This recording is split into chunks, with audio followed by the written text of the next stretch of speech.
வணக்கம். இன்றைய முக்கிய செய்திகள். புதுச்சேரி அரியங்குப்பம் தொகுதிக்குட்பட்ட வீராம்பட்டினம் பகுதியில் உள்ளது ராதாகிருஷ்ணன் நகர். இங்கு சாலையோரம் புறம்போக்கு இடத்தில் 20க்கும் மேற்பட்ட குடும்பங்கள் வசிக்கின்றன. இந்நிலையில் அப்பகுதியில் சாலை விரிவாக்க பணியை பொதுப்பணித்துறை மேற்கொள்ள உள்ளது. இதற்காக அங்குள்ள மக்களை காலி செய்யுமாறு அறிவுறுத்தப்பட்டுள்ளனர்.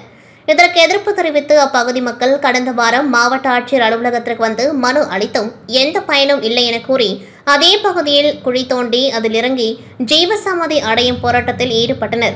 அப்பொழுது போராட்டத்தில் ஈடுபட்டவர்களை போலீசார் வலுக்கட்டாயமாக அகற்ற முயன்றதால் போராட்டத்தில் ஈடுபட்டவர்கள் பெட்ரோலை ஊற்றிக்கொண்டு தற்கொலைக்கு முயற்சி செய்தனர்.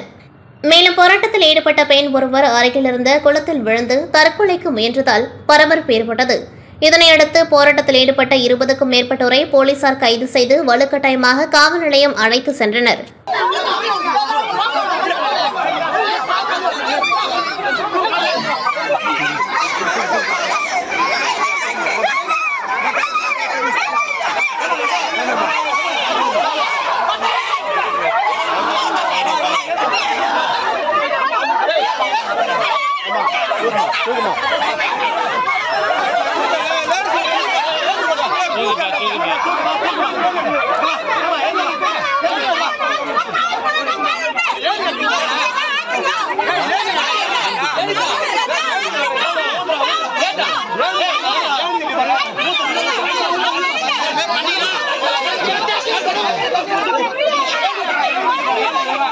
புதுச்சேரியை சேர்ந்த +1 பயிலும் சிறுமி சமூக வலைதளமான இன்ஸ்டாகிராம் பயன்படுத்தி வருகின்றார்.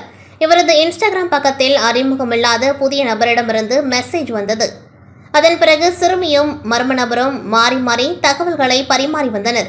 மெசேஜ் மற்றும் வீடியோக்கள் அனுப்புவது மூலம் நண்பர்களாக பழகி வந்தனர். இதில் அவர்கள் பழகிய 15 நாட்களில் மர்ம நபர் சிறுமியை காதலிப்பதாகவும் திருமணம் செய்து கொள்வதாக ஆசை வார்த்தை கூறியுள்ளார். பின்பு பல்வேறு ஆபாச வீடியோக்கள் மற்றும் அவருடைய அந்தரங்க வீடியோக்களை அனுப்பி சிறுமியையும் நிர்வாணமாக வீடியோவில் தோன்ற மிரட்டியுள்ளார். இதையறிந்த சிறுமியின் தாய் சைபர் கிரைம் போலீசில் புகார் அளித்தார். அதன் பேரில் போலீஸ் விசாரணையில் சிறுமியை மிரட்டியது மதுரையை சேர்ந்த பிரபல யூடியூப் பிரபலமான சிக்கா சுமியின் மகனான மதுரை சங்கையா வீதியை சேர்ந்த அஷ்ரஃப் அலி என்றும் யூடியூபர் ரவுடி பேபி என்கின்ற திருச்சி சூர்யா இவரது சித்தி என்பது தெரியவந்துள்ளது. தொடர்ந்து சைபர் கிரைம் போலீசார் அஷ்ரஃப் அலி மீது போக்சோ மிரட்டல் மற்றும் தகவல் தொடர்பு பிரிவின் கீழ் வழக்கு பதிவு செய்தனர். இன்ஸ்டாகிராம் வீடியோ அனுப்பிய மொபைல் நம்பரை கண்டுபிடித்த போலீசார் மதுரையில் பதுங்கியிருந்த அஷ்ரஃப் அலியை கைது செய்து புதுச்சேரி அழைத்து வந்து விசாரணை செய்ததில் அவர் பல பெண்களுக்கு இதுபோன்ற ஆபாச வீடியோக்களை அனுப்பி தொந்தரவு செய்தது தெரியவந்தது. இதனைத் தொடர்ந்து கைது செய்யப்பட்ட அஷ்ரஃப் அலியை நீதிமன்றத்தில் ஆஜர்படுத்தி காலப்பட்டு சிறையில் அடைத்தனர். மேலும் சிறுமியின் தாய் அளித்த புகாரில் ரவுடி பேபி சூர்யா, சிக்கா சுமி ஆகியோரும் மிரட்டல் விடுத்ததாக தெரிவிக்கப்பட்டதால் மூவரையும் விசாரிக்க போலீசார் திட்டமிட்டுள்ளனர். புதுச்சேரி சன்னாரப்பேட்டை பகுதியை சேர்ந்தவர் பாபு. இவரது மனைவி ராஜலட்சுமி. இவர்களுக்கு 2 மகள், 1 மகன் உள்ளனர். இவர் மேட்டுப்பாளையம் பகுதியில் உள்ள தொழிற்பேட்டையில் உள்ள தொழிற்சாலைகளுக்கு டீ சப்ளை செய்து வந்தார். இந்த நிலையில் இன்று காலை பாபு வழக்கம் போல் தொழிற்சாலைகளுக்கு டீ சப்ளை செய்ய தனது இருசக்கர வாகனத்தில் மேட்டுப்பாளையம் தொழிற்பேட்டைக்கு வந்து கொண்டிருந்த பொழுது அவரை பின்தொடர்ந்து வந்த மர்ம நபர்கள் சிலர் அவர்கள் மறைத்து வைத்திருந்த அரிவாள் உள்ளிட்ட ஆயுதங்களால் பாபுவை சரமாரியாக வெட்டியதில் அவர் சம்பவ இடத்திலேயே இரத்த வெள்ளத்தில் உயிரிழந்தார். இதுகுறித்து தகவல் அறிந்து சம்பவ இடத்திற்கு வந்த மேட்டுப்பாளையம் போலீசார் உயிரிழந்த பாபுவின் உடலை கைப்பற்றி உடற்கூறு ஆய்வுக்காக புதுச்சேரி கதிர்காமத்தில் உள்ள அரசு மருத்துவமனைக்கு அனுப்பி வைத்தனர். தொடர்ந்து விசாரணை செய்ததில் பாபுவை முன் விரோதம் காரணமாக பிரபல ரவுடியான புளியங்கோட்டை என்கின்ற ரங்கராஜன் மற்றும் அவரது கூட்டாளிகள் கொலை செய்தது தெரியவந்துள்ளது. இதனையடுத்து கொலை தொடர்பாக வழக்கு பதிவு செய்துள்ள போலீசார் அவர்களை பிடிக்க 2 தனிப்படைகள் அமைத்துள்ளனர். இதற்கிடையே பாபுவை கொலை செய்த கொலையாளிகளை உடனடியாக கைது செய்ய வலியுறுத்தி அவரது உறவினர்கள் மற்றும் நண்பர்கள் வழுதவூர் சாலையில் உள்ள மேட்டுப்பாளையம் காவல் நிலைய வாயிலில் சாலை மறியல் செய்து தர்ணா போராட்டத்தில் ஈடுபட்டனர். அவர்களிடம் வடக்கு கண்காணிப்பாளர் வீரவல்லவன் பேச்சுவார்த்தை நடத்தி கலைய செய்தார். மேலும் பட்டப்பகலில் டீ வியாபாரியை கொலை செய்த சம்பவத்தால் அப்பகுதியில் அசாதாரண சூழல் நிலவி வருகின்றது. மேலும் கொலை செய்யப்பட்ட டீ வியாபாரி பாபு மீது கொலை, மிரட்டல், அடிதடி உள்ளிட்ட 5 வழக்குகள் உள்ளது என்பது குறிப்பிடத்தக்கது. புதுச்சேரி உள்துறை அமைச்சர் நமச்சிவாயம் கடந்த சில நாட்களாக உடல் அசதியுடன் சளி காய்ச்சலால் அவதிக்குள்ளானார். இதனையடுத்து அவர் மூலகுளம் பகுதியில் உள்ள தனியார் மருத்துவமனையில் அனுமதிக்கப்பட்டு இரத்த மாதிரிகள் சேகரிக்கப்பட்டு சோதனை செய்ததில் டெங்கு காய்ச்சல் இருந்தது உறுதி செய்யப்பட்டது. இதனிடையே மருத்துவமனையில் சிகிச்சை பெற்று வந்த அமைச்சர் நமச்சிவாயத்தின் உடல்நலம் குறித்து துணைநிலை ஆளுநர் கைலாஸ்நாதன், முதலமைச்சர் ரங்கசாமி தொலைபேசி மூலம் கேட்டறிந்தனர். இந்நிலையில் இன்று தமிழ் மாநில காங்கிரஸ் கட்சியின் தலைவர் ஜி.கே. வாசன் மருத்துவமனையில் அமைச்சர் நமச்சிவாயத்தை நேரில் சந்தித்து உடல்நலம் குறித்து விசாரித்தார். மேலும் நமச்சிவாயம் குணமடைந்த நிலையில் அவர் வீடு திரும்பினார். முத்தியால்பேட்டை தொகுதியில் பொதுமக்களின் அடிப்படை பிரச்சினைகள் மற்றும் கோரிக்கைகளை துறை சார்ந்த அதிகாரிகளிடம் சட்டமன்ற உறுப்பினர் பிரகாஷ்குமார் ஒவ்வொன்றாக நிறைவேற்றி வருகின்றார். அந்த வகையில் எதிர்வரும் பருவமழை காலத்தை கருத்தில் கொண்டு பொதுமக்களின் நீண்ட நாள் கோரிக்கையை ஏற்று சட்டமன்ற உறுப்பினர் 2022-2023 ஆண்டிற்கான தொகுதி மேம்பாட்டு நிதியிலிருந்து சுமார் 26,50,000 மதிப்பில் முத்தியால்பேட்டை பகுதியில் பல்வேறு பகுதியில் சேதமடைந்துள்ள யூ வடிவ கழிவுநீர் குறுக்கு பாலங்களை சீரமைத்து இரும்பு கிரில் மேல்மூடி அமைப்பதற்காகவும், மேலும் பல்வேறு பகுதியில் சாலை ஓரத்தில் பழுதடைந்துள்ள இணைப்பு கற்கள் பகுதிகளை சீரமைத்து புதிதாக இணைப்பு கற்கள் அமைக்கவும் தொகுதி சட்டமன்ற உறுப்பினர் பிரகாஷ்குமார் நிதி ஒதுக்கி இன்று அதற்கான பூமி பூஜையை முத்தியால்பேட்டை பெருமாள் நாயுடு வீதி, பெல்கேஸ் வீதி சந்திப்பில் நடைபெற்றது. இந்த நிகழ்ச்சியில் சட்டமன்ற உறுப்பினர் கலந்து கொண்டு பூமி பூஜை செய்து மேற்படி பணிகளை துவக்கி வைத்தார். இந்த நிகழ்வில் புதுச்சேரி நகராட்சி செயற்பொறியாளர் சிவபாலன், உதவி பொறியாளர் பழனிராஜா, இளநிலை பொறியாளர் சிவசுப்பிரமணியன் மற்றும் நகராட்சி ஊழியர்களும் அந்த பகுதியை சேர்ந்த பொதுமக்களும் சட்டமன்ற உறுப்பினரின் ஆதரவாளர்களும் கலந்து கொண்டு மேற்படி பூமி பூஜை நிகழ்ச்சியை சிறப்பித்தனர். புதுச்சேரி மாநிலம் முதலியார்பேட்டை சட்டமன்ற தொகுதிக்குட்பட்ட நயனார் மண்டபம், அழகாபுரி நகர் மற்றும் கலைமகள் நகரில் முருங்கப்பாக்கம் ஏரியின் மதகு வாய்க்காலின் குறுக்கே 4 புதிய பாலம் கட்டும் பணிக்காக ரூபாய் 38 லட்சம் செலவில் பூமி பூஜை நடைபெற்றது. இதில் சட்டமன்ற உறுப்பினர் வழக்கறிஞர் சம்பத் கலந்து கொண்டு பூமி பூஜை செய்து பணிகளை துவக்கி வைத்தார்.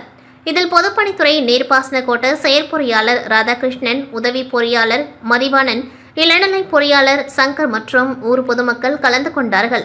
இப்பணிகளை 6 மாதத்திற்குள் விரைந்து முடிக்க வேண்டுமென அதிகாரிகளிடம் வழக்கறிஞர் சம்பத் கேட்டுக்கொண்டார்.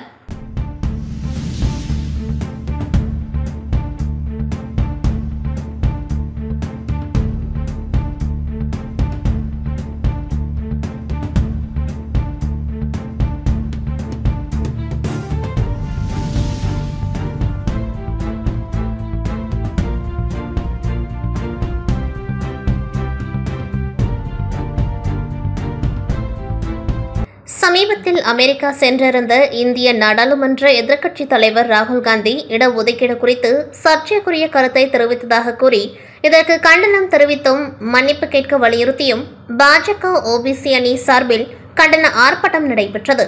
காரைக்கால் மாவட்ட ஓபிசி அணி மாவட்ட தலைவர் கார்த்திகேயன் தலைமையில் காரைக்கால் புதிய பேருந்து நிலையத்தில் நடைபெற்ற கண்டன ஆர்ப்பாட்டத்தில் மாவட்ட தலைவர் முருகதாஸ், முன்னாள் மாவட்ட தலைவர் சேனாதிபதி ஆகியோர் முன்னிலை வகித்தனர்.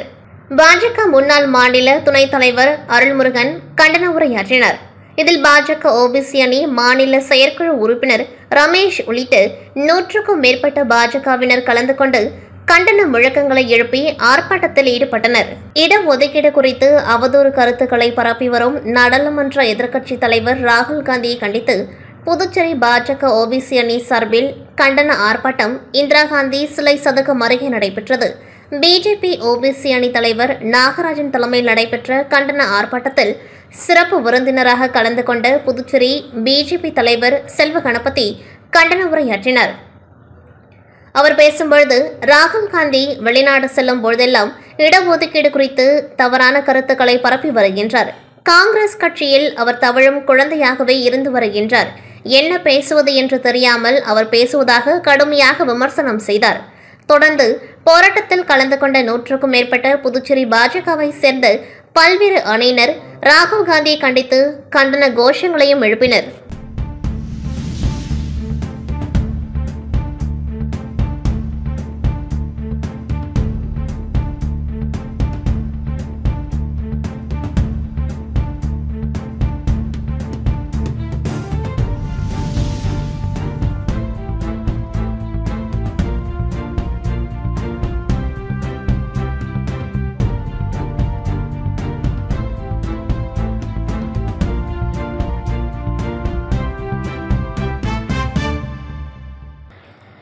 புதுச்சேரி நகராட்சி மற்றும் உழவர்கரை நகராட்சி இரண்டையும் மாநகராட்சியாக தரம் உயர்த்தப்பட வேண்டும். மேலும் கொம்யூன் பஞ்சாயத்துகளாக உள்ள வில்லியனூர் மற்றும் அரியாங்குப்பம் கொம்யூன் பஞ்சாயத்துகளை நகராட்சிகளாக தரம் உயர்த்தப்பட வேண்டும். 3 விதமான தரவுகளின் அடிப்படையில் நகராட்சிகள் மாநகராட்சிகளாக தரம் உயர்த்தப்படலாம். வருவாயின் அடிப்படையில் தரம் உயர்த்தப்படலாம். மக்கள் தொகை அடர்த்தி அடிப்படையில் தரம் உயர்த்தப்படலாம். மேம்பாட்டு வசதி, சேவை மற்றும் நிலப்பரப்பின் அடிப்படையில் தரம் உயர்த்தப்படலாம். அண்டை மாநில தமிழக பகுதியான கோட்டகுப்பம் நகராட்சி சிறப்பு நிலை ஊராட்சியாக இருந்து கடந்த 2021ஆம் ஆண்டு நகராட்சியாக தரம் உயர்த்தப்பட்டது. அருகிலே உள்ள கடலூர் நகராட்சியும் மாநகராட்சியாக தரம் உயர்த்தப்பட்டுள்ளது. டெல்லி யூனியன் பிரதேசமும் முனிசிபல் கார்ப்பரேஷன் ஆஃப் டெல்லி என்ற பெயரில் மாநகராட்சியாக செயல்படுகின்றது. ஆகவே பஞ்சாயத்து ராஜ் சட்டம் 1973 நடைமுறைப்படுத்த வேண்டும் என்பதை முன்னிலைப்படுத்தி நகராட்சிகள் அனைத்தும் மாநகராட்சிகளாக தரம் உயர்த்தப்படும் பொழுது, நகராட்சி மாநகராட்சியாக உயரும் பொழுது பல்வேறு வகையான சேவைகளை மக்களுக்கு நேரடியாக வழங்க முடியும். உதாரணமாக மருத்துவமனை, பொது சுகாதாரம், கல்வி, அங்கன்வாடி உருவாக்குதல், நகர்ப்புற வறுமை ஒழிப்பு திட்டம், புறநகர் வளர்ச்சி மற்றும் மேம்பாடு, ஸ்மார்ட் சிட்டி உள்ளிட்ட உட்கட்டமைப்பு வசதிகளை நேரடியாக நடைமுறைப்படுத்துதல் மற்றும் பொது சுகாதாரத்தை உறுதிப்படுத்துதல் போன்ற பல்வேறு சிறப்பு அதிகாரங்கள் மாநகராட்சியினுடைய கட்டுப்பாட்டில் வரும்பொழுது மக்களுக்கான சேவை உறுதிப்படுத்தப்படும். மேலும் மாநகராட்சியாக உயர்த்தப்படும் பொழுது சேர்மன் பதவி உருவாக்கப்படும். அதற்கான உள்ளாட்சி தேர்தல் நடத்தப்பெற்று உள்ளாட்சித்துறையின் கீழ் தற்பொழுதுள்ள அதிகாரத்தை நேரடியாக மாநகராட்சிகள் பெற முடியும். உள்ளாட்சி தேர்தல் நடத்துவது மூலமாக பஞ்சாயத்து ராஜ்கான ஜனநாயக மக்களினுடைய வாக்களிப்பின் மூலம் அப்பகுதிகளின் தேவைகளை மக்களே நிர்ணயம் செய்து கிராம சபையில் தீர்மானம் நிறைவேற்றி அதனை நிறைவேற்றிட இந்நிலை வழிவகுக்கும். மாநகராட்சிக்கு அனைத்து உள்ளாட்சித்துறையினுடைய சிறப்பு நிதி, மத்திய சிறப்பு நிதியை பெற்று மென்மேலும் வளருகின்ற நகர்ப்பகுதிகளை மேம்படுத்தவும், தனி நிதிகளை திட்டங்களை வகுக்கவும் இந்த மாநகராட்சி தரவு உயர்வு வழிவகை செய்யும். ஆகவே இது தொடர்பாக மத்திய பஞ்சாயத்து ராஜ் துறை அமைச்சர் மற்றும் செயலகத்துக்கும் கடிதம் அனுப்ப உள்ளோம் என்பதையும் துறையின் செயலாளர் ஜவஹர் அவர்களை சந்தித்து கூறினோம். இதில் சமூக ஊடக மாநில தலைவர் மகேஷ் ரெட்டி, வளர்ச்சியடைந்த பாரதம் மாநில அமைப்பாளர் ரவுத்ரம் சக்தியில் மற்றும் பாஜக பிரமுகர் SKR செல்வகுமார், பட்டியலணியின் மாநில பொதுச் செயலாளர் நாகராஜ், சமூக ஊடக மாநில செயற்குழு உறுப்பினர்கள் சார்லஸ், கதிர்வேல், செல்வம் ஆகியோர் கலந்து கொண்டார்கள்.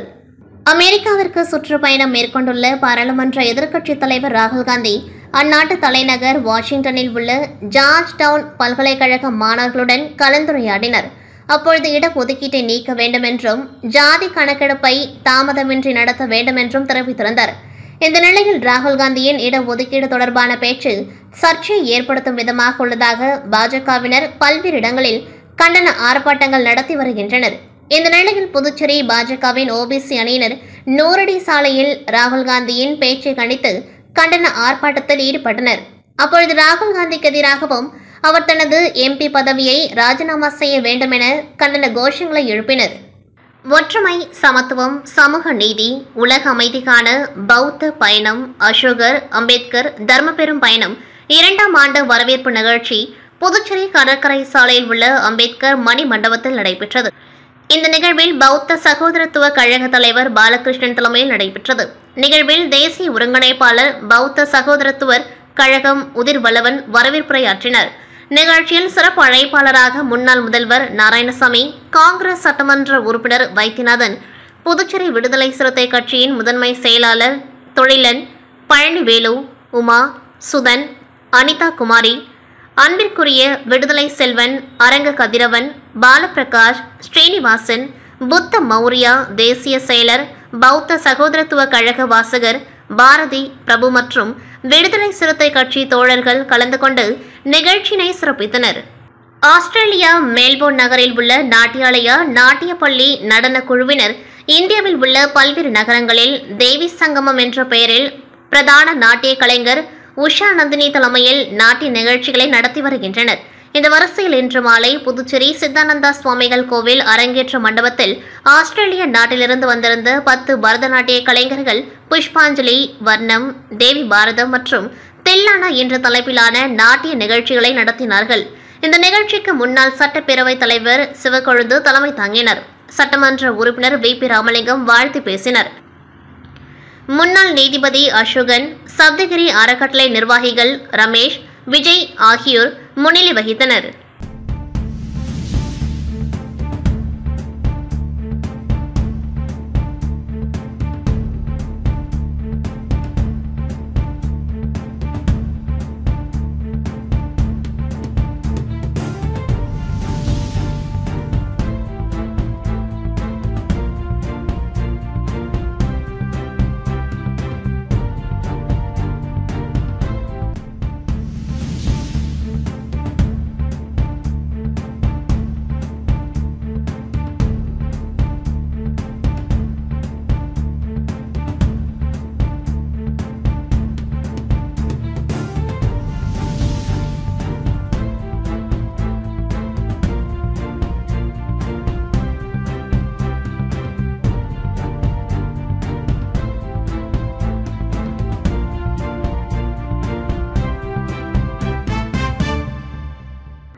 புதுச்சேரி புதிய தலைமுறை தொலைக்காட்சி செய்தியாளரும் மூத்த பத்திரிகையாளருமான அப்துல் ரஹ்மான் உடல்நலக் குறைவால் நேற்று அதிகாலை காலமானார். இவரது உடல் காரைக்காலில் நேற்று நல்லடக்கம் செய்யப்பட்டது.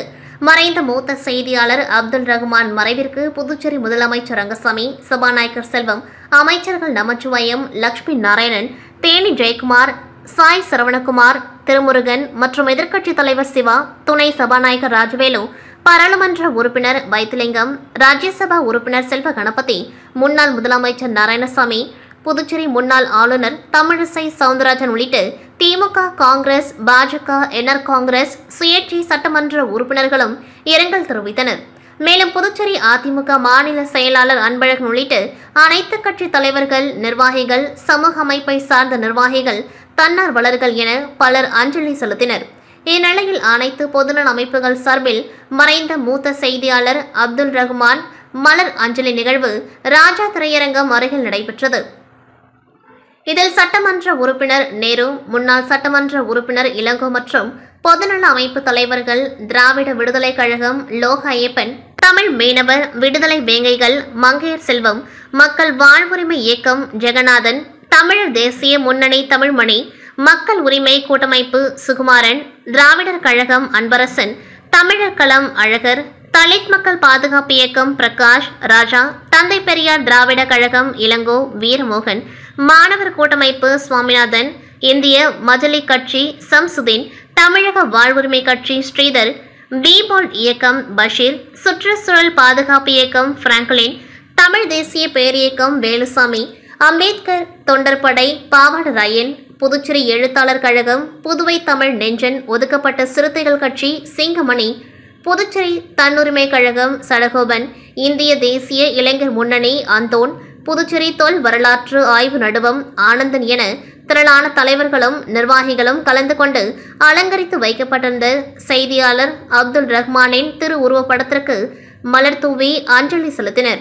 புதுச்சேரி வண்ணார் சமுதாய முன்னேற்ற மத்திய கூட்டமைப்பு சார்பில் ஆலோசனைக் கூட்டம் புதுச்சேரி தமிழ்ச்சங்கத்தில் நடைபெற்றது. கூட்டமைப்பின் தலைவர் கலைபெருமாள் தலைமையில் நடைபெற்ற ஆலோசனைக் கூட்டத்தில் வண்ணார் சமுதாயத்தை சேர்ந்த 100க்கும் மேற்பட்டவர்கள் கலந்து கொண்டார்கள்.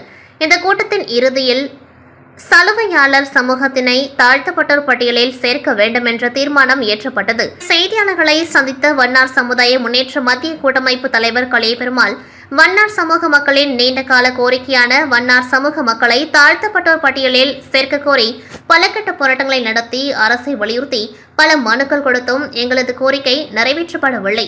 இதனால் கல்வி மற்றும் வேலை வாய்ப்புகளில் தொடர்ந்து வண்ணார் சமுதாயம் புறக்கணிக்கப்பட்டு வருவதாக குற்றம் சாட்டினார். எனவே புதுவை அரசு இனிமேலும் காலம் தாழ்த்தாமல் வண்ணார் சமூகத்தை எஸ்சி பட்டியலில் சேர்க்க மத்திய அரசுக்கு பரிந்துரை செய்து அதற்கான ஆணை வெளியிட வேண்டும் என்று கேட்டுக்கொண்ட கலைபெருமாள், வாழ்வாதாரம், சட்ட பாதுகாப்பு, கல்வி மற்றும் பொருளாதாரத்தில் வண்ணார் சமூகத்தினரை மேம்பட வழிவகை செய்ய வேண்டும் என அவர் கேட்டுக்கொண்டார். இந்த ஆலோசனைக் கூட்டத்தில் புதுச்சேரி வண்ணார் சமுதாய முன்னேற்ற மத்திய கூட்டமைப்பு செயலாளர் சிவகுமார், பொருளாளர் சரவணன், ஒருங்கிணைப்பாளர் கங்காதரன், சட்ட ஆலோசகர் சிவசங்கர், துணைத் தலைவர்கள் லதா பெருமாள், பிரபு, ராமன் உள்ளிட்ட பலர் கலந்து கொண்டார்கள். இத்துடன் செய்திகள் நிறைவடைகின்றது. நன்றி, வணக்கம்.